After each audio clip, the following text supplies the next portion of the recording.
Ever wonder what life looks like after serving as the President of the United States? It's a question that tickles the curiosity of many.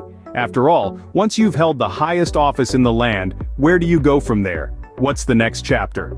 For some, the post-presidency life is a retreat into privacy, a chance to catch up on lost time with family, or to pen memoirs that will become an integral part of our nation's history.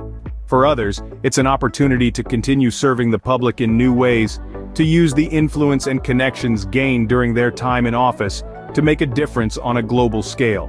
It's a life of continued public service, humanitarian efforts, and the role of an elder statesman. Now let's dive into the life of Herbert Hoover after his time in the Oval Office. Herbert Hoover, the 31st president, didn't just retire to a life of leisure after his tenure. Instead, he chose a path of service and compassion, working tirelessly to alleviate suffering wherever he found it. Hoover's humanitarian work post-presidency was both vast and impactful. One of his most significant roles was spearheading food relief to Europe after the devastation of World War II. Under his leadership, millions of lives were saved from the brink of starvation, earning him the gratitude of nations. But his humanitarianism wasn't confined to a global scale. Here at home, he played a crucial role in the Boys Clubs of America. His dedication to the organization helped shape it into what we know today as the Boys and Girls Clubs of America, a beacon of hope for young people across the nation.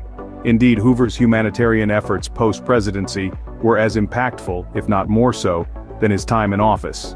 But Hoover's contributions didn't stop at humanitarian efforts. Herbert Hoover, even after leaving the Oval Office, remained a significant figure in American politics. He was seen as an elder statesman, a role he embraced wholeheartedly. His wisdom and experience were sought after, his counsel revered. His involvement in policy-making continued, particularly through his work on the Hoover Commissions under the Truman and Eisenhower administrations. These commissions were tasked with streamlining the federal bureaucracy to make it more efficient and effective.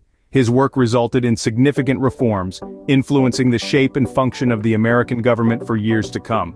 Hoover's post-presidential life was not a retreat into obscurity, but a continuation of his passion for public service.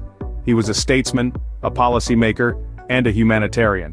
So, life after the White House for Herbert Hoover was far from a quiet retirement. It was a time of continued service, impactful humanitarian work, and influential policy making.